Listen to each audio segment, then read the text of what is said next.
पहिल्याच पुरात वाहिला पुलाचा भराव. पौरपेठ येथील धक्कादायक प्रकार. निकृष्ट दर्जाच्या कामाविषयी आयुक्तांकडे करण्यात आली होती तक्रार. पौरपेठ येथील वाघूर नदीवर 25-15 योजनेअंतर्गत याच वर्षी उभारण्यात आलेल्या वेंटेड पेवडी पुलाचा भरावच वाहून गेल्याचा धक्कादायक प्रकार आज रोजी दुपारी 2 ते 2:30 वाजेच्या दरम्यान घडला.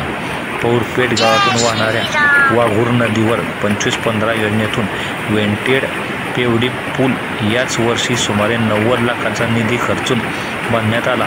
या पुलाच्या बांधकामाविषयी विभागीय आयुक्तांकडे तक्रार करण्यात आली होती.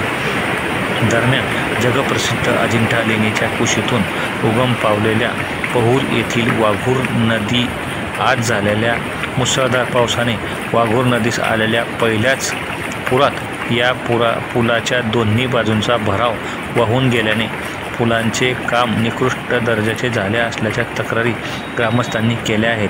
वाघूर नदीला आलेल्या पुरामुळे वाहून गेलेला भराव पाहण्यासाठी गावातील लोकांनी नदीच्या दोन्ही काठांवर गर्दी केली होती.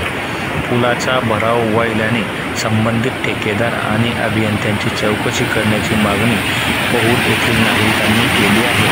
श्री रवींद्र लाखे, पहूर, तालुका जामनेर.